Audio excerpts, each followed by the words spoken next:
Yo soy arquitecto, Amadeu, arquitecto, pero de Barcelona, pero no de Barcelona. O sea, soy de Barcelona, pero estudié justo en la Escuela del Vallès, que está detrás de la montaña Barcelona, nada, a 15 minutos.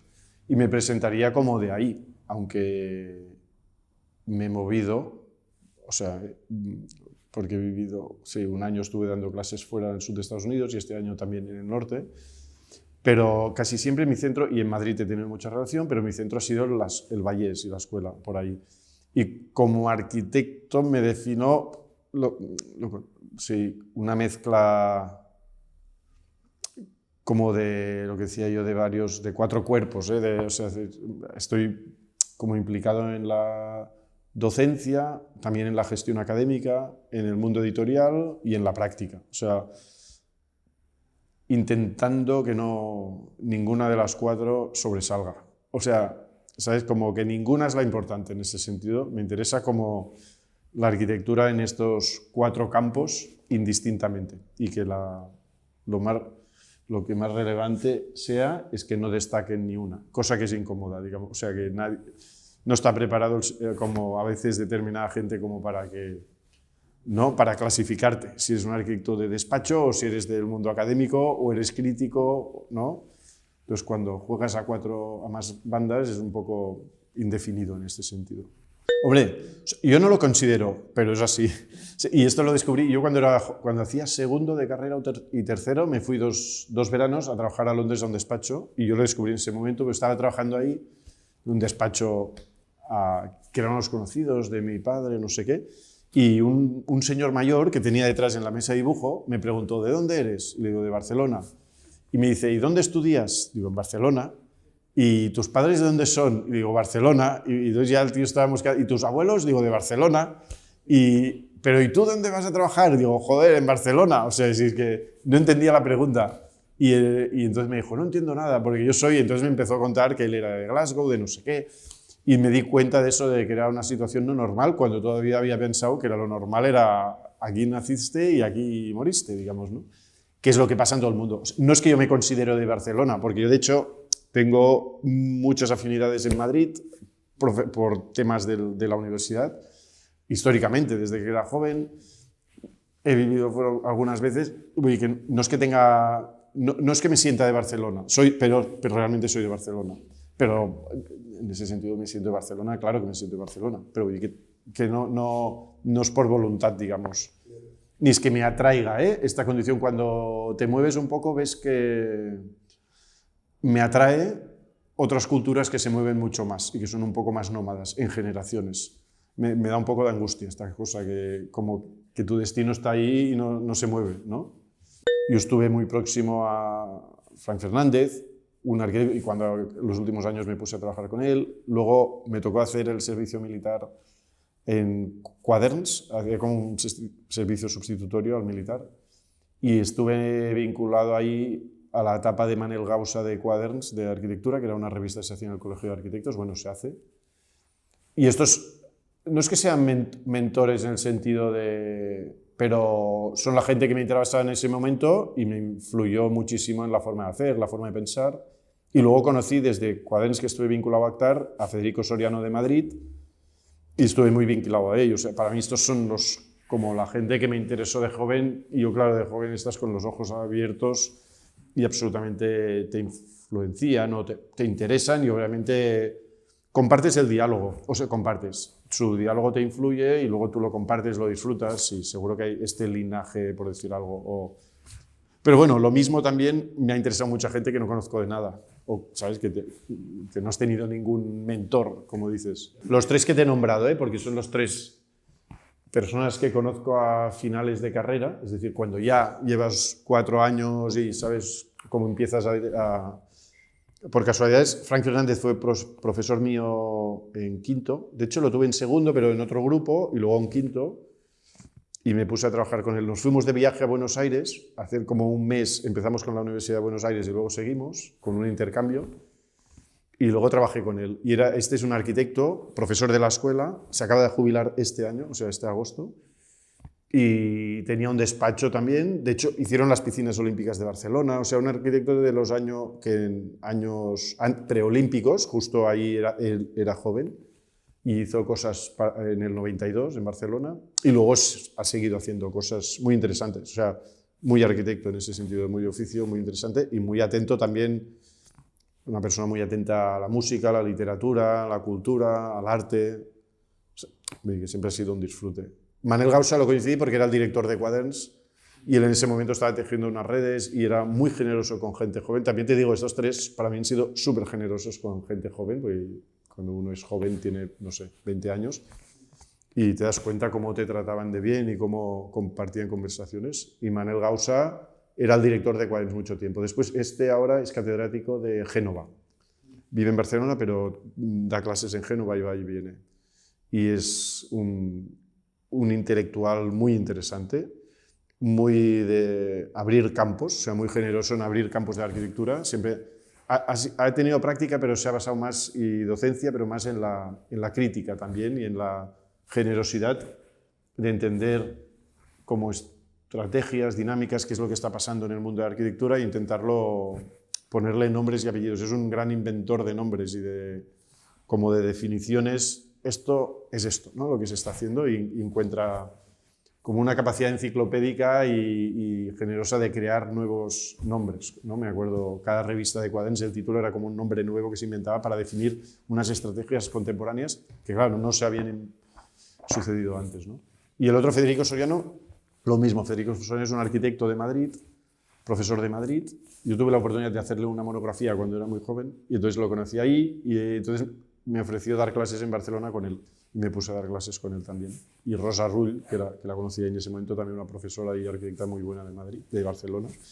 Y Federico ha venido aquí a vuestra escuela y también, sí, claro, en todos estos seguimos en contacto. Y sí, una persona me ha influenciado muchísimo y los tres los quiero muchísimo en este sentido porque han sido muy generosos y ha sido una suerte. Por mi parte, tener la suerte de, mira, conocerlos, cruzarnos en la vida y mil historias, ¿no?, que hemos disfrutado. Sí. Pero Federico tiene esta cosa como de persona encantadora, que te vas a cenar tal, persona que te lo pasas muy bien dando clases, o sea, es como el placer de la enseñanza y del placer de la discusión, entendido como la conversación como un placer, y luego tiene una mente privilegiada para, o sea, la capacidad, por un lado, de ver cosas que nadie ve, o sea, es una especie de mago que nadie se ha fijado y detecta una situación con una ironía, felicidad, optimista, o sea, de abrir campo, y luego es la capacidad que tiene de generar una revista, sintetizarlo, teorizarlo, o sea, sí. Te digo, mira, o sea, de una forma absolutamente, todo ha sido precipitado, como de una casualidad, o sea, ya mientras acabábamos la carrera, con dos amigos ya hacíamos alguna cosa, algún concurso, una exposición, o sea, acabando, pero de una forma natural, como que te gusta proyectar. En la carrera ya disfrutábamos mucho con el curso de proyectos y te encuentras, trabajabas en un despacho, pero mientras por las tardes, ¿sabes?, te ibas ahí y tenías tu propio... O sea, yo ya teníamos un local alquilado en cuarto de carrera con los amigos y íbamos ahí cada día a dibujar nosotros cosas y hacíamos concursos de estudiantes y no sé qué. Natural. Y acabó la carrera y me llaman Frank Fernández por un lado para dar clases en el Vallés, Federico para dar clases en otro sitio, o sea, y en otro sitio en Eina, una escuela, el mismo año. O sea que, pero yo ya en cuarto ya estaba trabajando, como haciendo cosas en Quaderns, porque haciendo la sustitución militar ya estaba haciendo cosas de edición, digamos, o vinculado ahí, ¿no?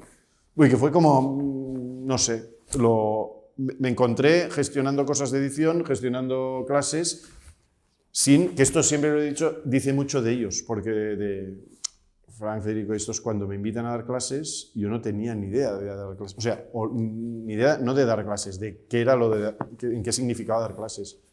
Y son gente que me ha como empujado a hacer cosas que yo no era consciente que sabía hacer o que podría hacer, ¿no? Y eso para mí también siempre considero que es lo que es un profesor. O sea, ellos creo que son grandes profesores en este sentido, que te hacen ver cosas, unas capacidades que tú no pensabas que tenías, ¿no? O no te lo habías planteado. Y en ese sentido, esta confianza en gente, venga, tírate a la piscina, ¿no? Y fue así, sin ningún planteamiento ni ningún interés. Siempre me ha gustado mucho la práctica, o sea, hacer proyectos es una cosa como una debilidad que me encanta, pero al mismo tiempo yo siempre hacía los cursos de historia en la universidad, me encantaba la teoría en el sentido como entender, creo que no se puede disociar, o sea, la gente que le gusta proyectar, de verdad le gusta plantearse por qué está proyectando y le gusta entender si esta situación, 50 años antes, cuando se la había encontrado otro personaje, ¿no?, conocido, reconocido, por qué llegó a esa conclusión, por qué se le planteó, cuál era el contexto, o sea, creo que es inevitable. Con lo cual las dos cosas, el mundo académico, o el mundo de la crítica y de la edición y el mundo de la práctica van muy ligados. Y la verdad es que el mundo de la enseñanza es un lujo. O sea, el mundo de la práctica profesional es un poco más duro a veces, más seco, más intromisivo, y el mundo de la universidad es un lujo, porque estás con gente joven, en plena discusión, con gente que tiene unas ganas de aprender que se muere, que es lo mejor. O sea, estar con gente que tiene ganas de aprender cosas es como, ¿qué más quieres?, ¿no? Y es un disfrute. Fue casualidad que, mira, igual necesitaban gente, me llaman y me metí ahí. Sí. Y que también te digo, yo acabé la carrera y me puse a hacer el doctorado sin saber que quería ser profesor. O sea, inmediatamente yo acabé y pensé, ¡buah, vaya aburrimiento salir de la escuela! Yo no quería irme, es claro. Y acabé la carrera y era como, yo quiero seguir. Entonces me puse el mismo septiembre, o sea, acabé y en septiembre ya estaba matriculado haciendo el doctorado. Sin tener ni idea de lo que era un doctorado y ni de qué servía, porque hay gente que luego he oído que como para ser profesor tienes que hacer el doctorado, ¿no?, la tesis. Y pues yo la hice y no tenía ni idea que servía para esto, o sea que no era mi intención, era para seguir como estar ahí. Bueno, sí, supongo que sin ser consciente detectas que en la universidad es un sitio donde pasan cosas, muchas cosas, y es más, claro, es el lujo, o sea, la suerte es como poder haber estado muchos años en un sitio que pasan muchas cosas. Imagínate que estás fuera y no pasa nada, y dices, ostras, ¿no? Claro, pero no te enteras que pasan cosas en otros sitios, es una casualidad, y cuando estás dentro lo ves y dices, qué suerte.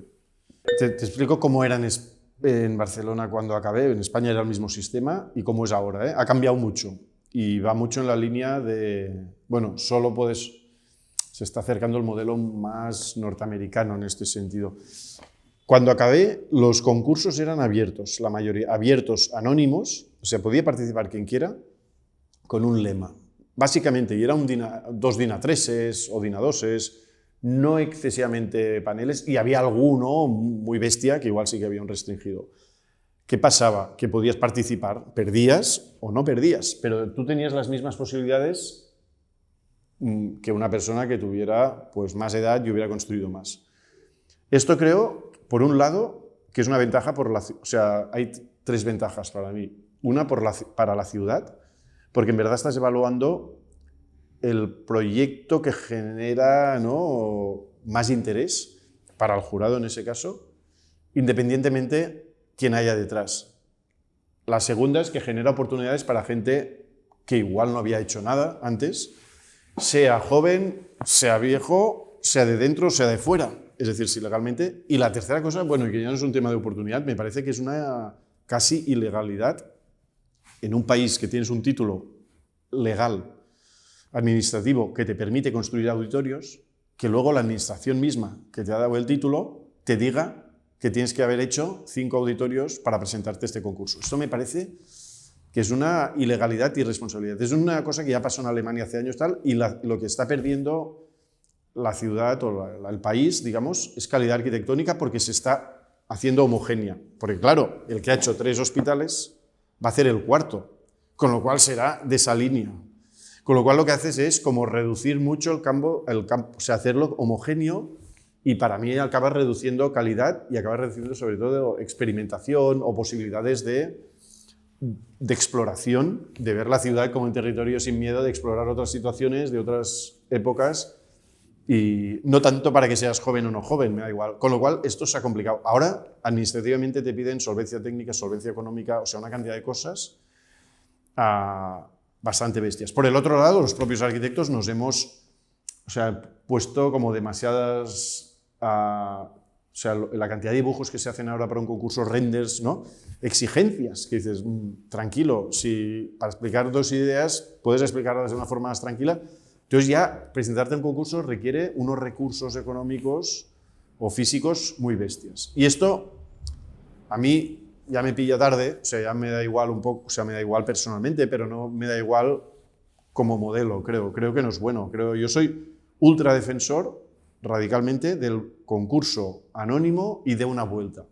Es decir, no saber quién son los que se presentan y una vuelta. Ahora ahí se hacen siempre concursos de 2 vueltas, es decir, un primer concurso restringido, de estos pasan 5 y segunda, o algunos que son anónimos y una segunda vuelta. Es hacer o sea, los jurados tienen que ser valientes, saber escoger en 2 DIN-A3s dónde está la calidad, qué es lo que necesita la ciudad, qué es lo que necesita el cliente, y si no, que no se apunten a un jurado. O sea, me sabe muy mal. Es como un profesor que le pide, que no sabe juzgar a un alumno y le dice, mira, vuelve a entregar segunda vuelta, ¿no? La semana que viene me vuelves a entregar todo porque no sé decirte si está bien o no. Pues no te pongas, ¿no? Y yo creo que esto es un pequeño problema, porque entonces la gente joven, por ejemplo, lo que está haciendo es que te tienes que asociar con gente mayor.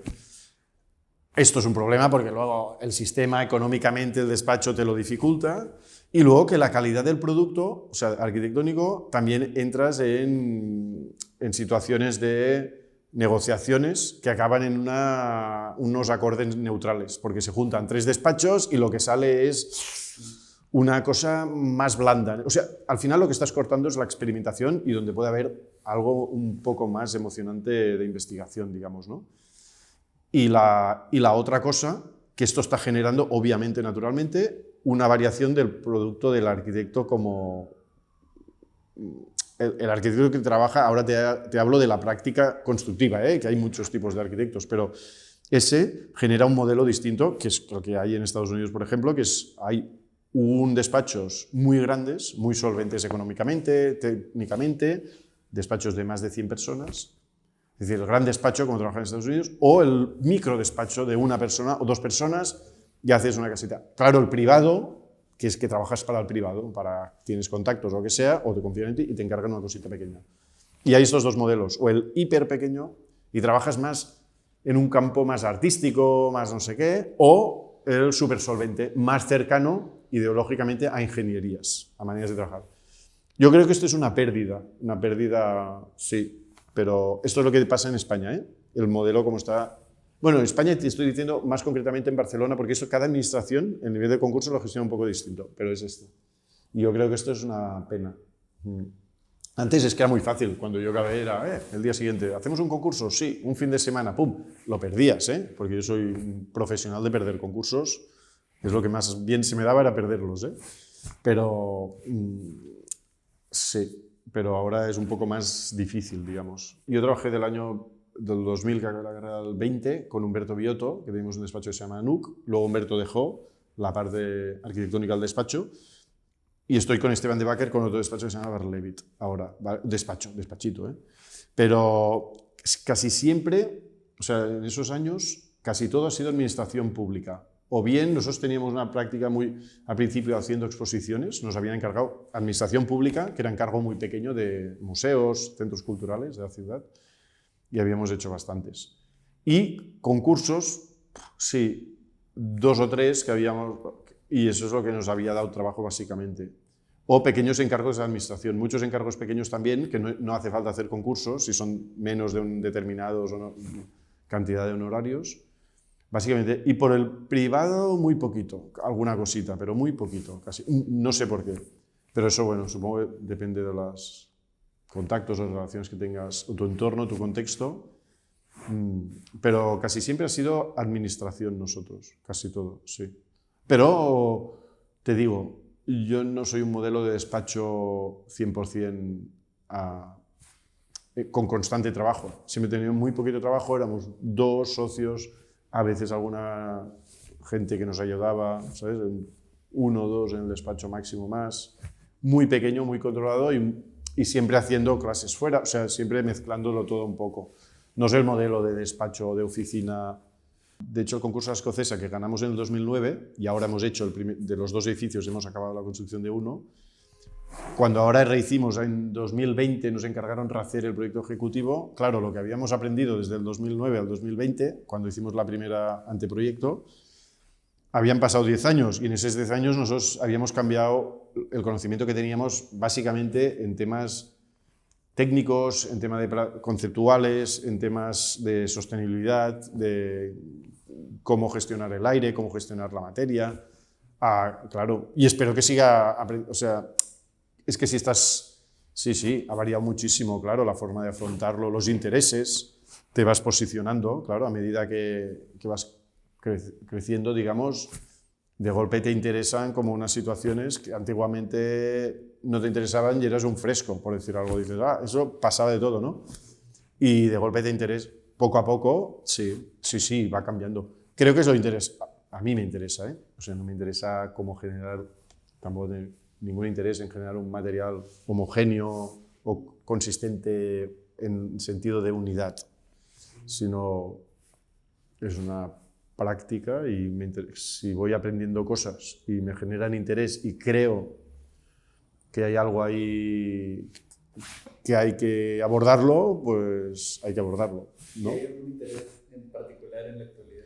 Muchos, todos, pero no te los puedo definir porque son, obviamente, te interesa todo. A mí particularmente me interesan mucho la arquitectura en relación a los comportamientos humanos, o sea, cómo organizamos espacios, le damos cualidades, dimensiones, lo que haga falta, para que se activen el máximo tipo de comportamientos y, o sea, más en el sentido excitante, dinámico, a veces polémico, lo que sea, en la vida interior de los espacios, es decir, el comportamiento humano dentro de los espacios. Este es mi interés principal, pero obviamente me interesa la ecología, la economía, digamos, las ciudades, las culturas. O sea, hay muchas cosas que afectan a la arquitectura, ¿no? En momentos determinados, y también hay esta capa como muy interna de la arquitectura que te interesa la propia arquitectura y de golpe esto te afecta a cómo generas arquitectura. O sea, me interesa un círculo, sí, ¿no? ¿Te interesa una estructura paladiana en Palacete? Sí. ¿Y esto tiene que ver con la ecología, con la economía, con los comportamientos? No, pero de golpe hay un interés muy interno de un lenguaje que estamos hablando nosotros y también te afecta y esto va cambiando. No es que te nombre ningún interés en concreto, de hecho pero en el fondo hay muchos, ¿eh? Porque sí, claro, una sociedad es una situación dinámica y nosotros estamos dentro.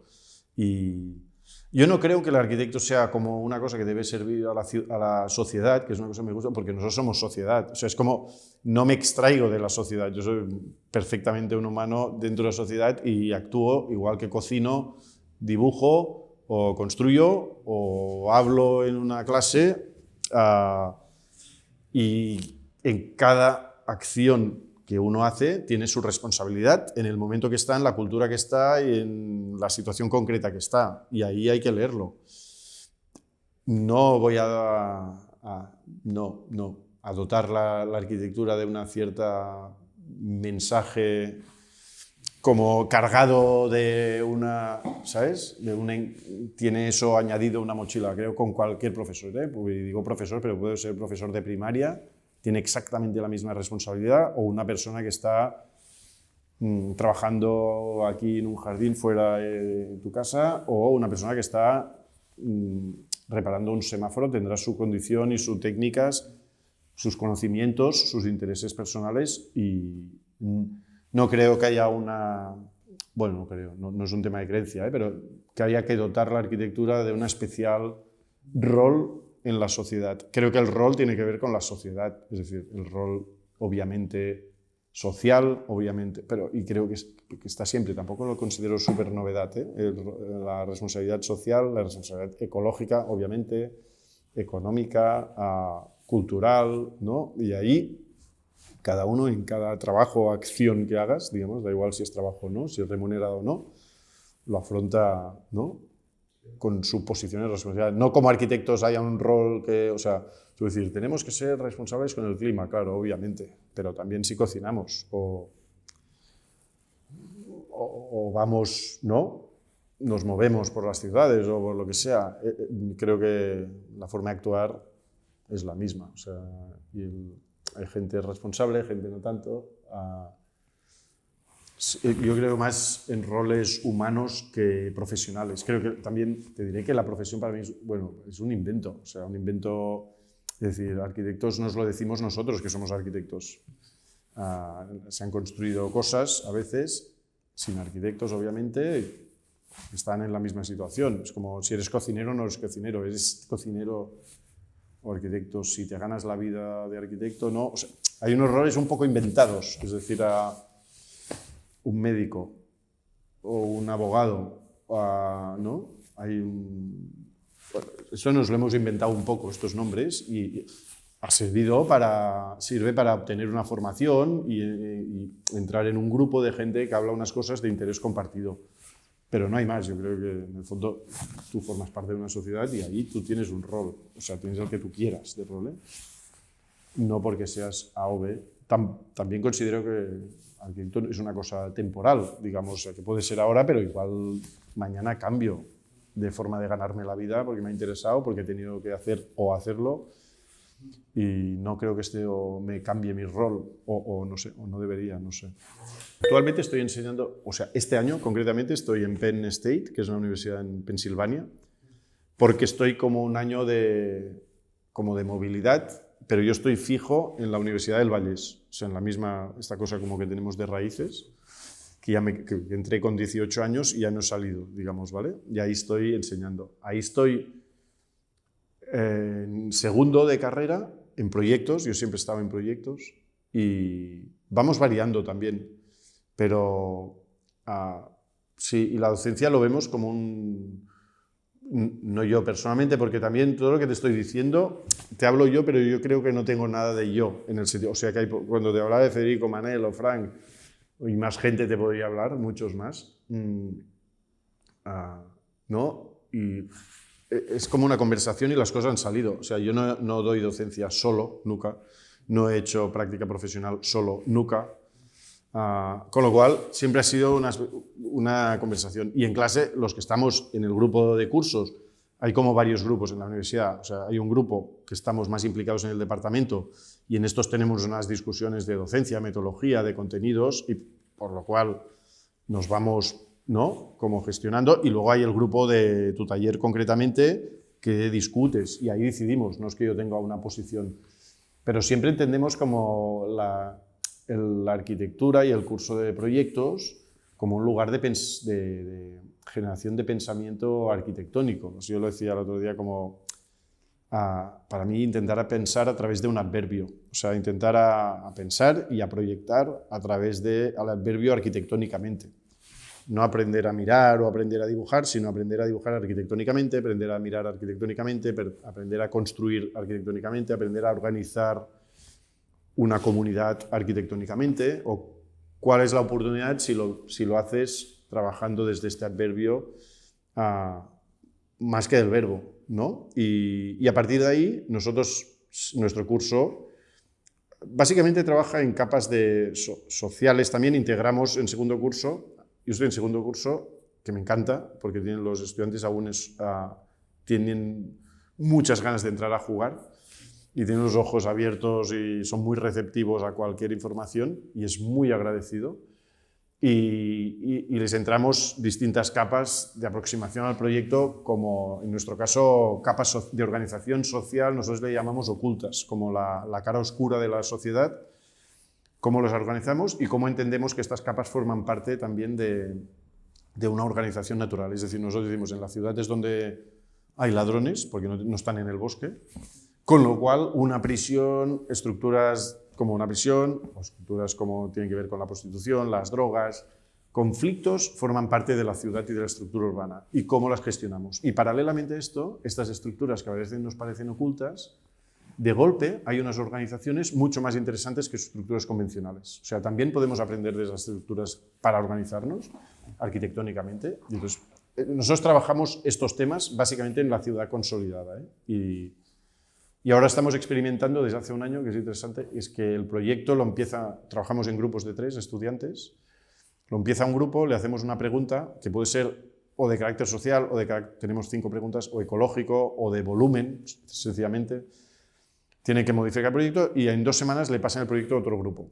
Y así durante 5 grupos. Y al final le vuelve al grupo que lo había iniciado y tiene con estas 5 aportaciones Con lo cual, intentar trabajar también desde una forma de autoría colectiva o de información desrelacionada con ¿no? Con un cariño, por decir algo, son como eliminar el cariño de las capas del proyecto y no si es mío, la idea, he tenido una idea, ¿no?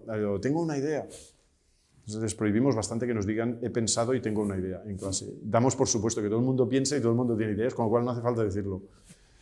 Pero el hecho que no sea tuya, igual de golpe en el proceso les permite como una instancia ser críticos y evaluar si se estructura con interés al proyecto o no.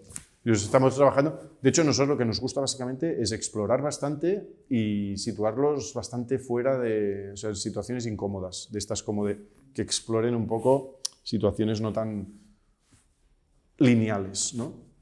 Me interesa a veces poner el foco de atención en cómo la arquitectura puede construir historias apasionantes, ¿no? Y que seguramente no podemos detectar, pero vamos leyendo que aquí ha pasado algo interesante, ¿no?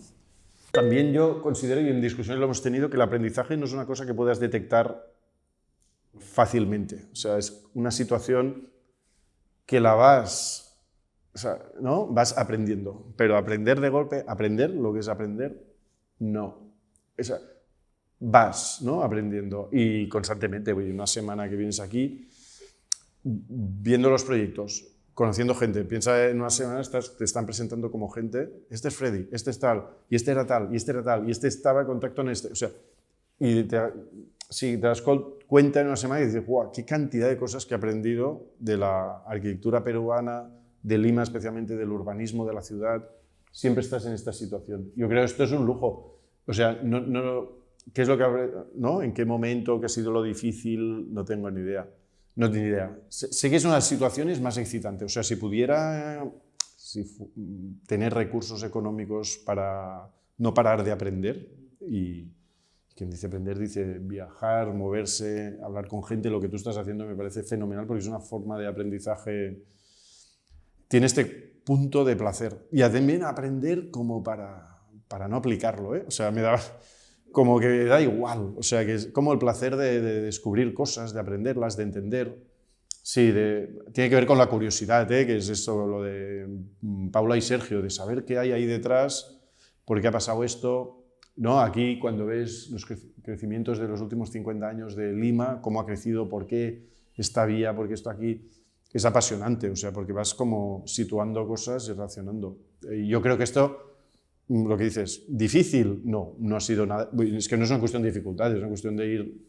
Wow, hombre, claro que hay cosas que me cuestan más a mí y a otro le cuestan menos y al revés, pero esto no... Cada uno tiene su ritmo. Sé las cosas que me gustan, digamos, que me encanta proyectar y si tengo la oportunidad de poder seguir, que no es fácil, proyectando y construyendo cosas y es un disfrute, dando clases es un disfrute.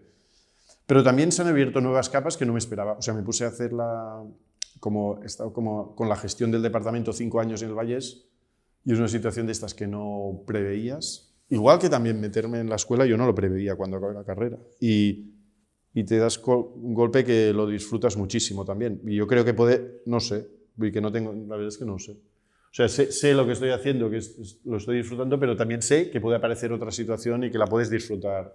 En eso yo no creo mucho en ya te lo he dicho antes, ¿cómo se dice esto? Una vocación. En la vocación ni en las previsualizaciones de futuro, porque la verdad es que disfruto demasiado o sea, es decir, si me dijeras ahora me pongo a hacer de cocinero en un sitio tal, me encanta. Y seguro que me llevaría a descubrir cosas, a encantar, no tengo ningún problema en lo que digo, hoy si me hubiera tocado Marina Civil y pudiera llevar barcos por todo el mundo, seguro que estaría disfrutando como un bestia.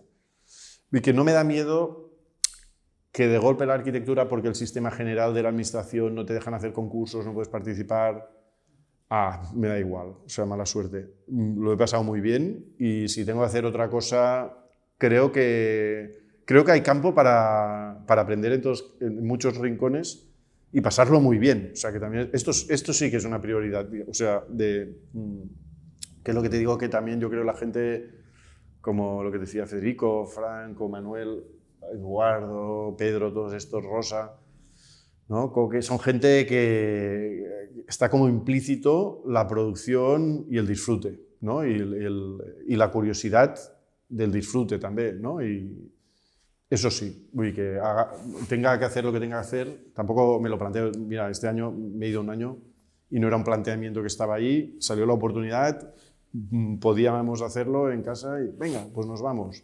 Y vas un año a trabajar en otro sitio que no conoces a nadie, no sabes la estructura, te ponen a un curso que no es el tuyo y tú haces como si fueras, ¿no? A ver qué pasa ahí.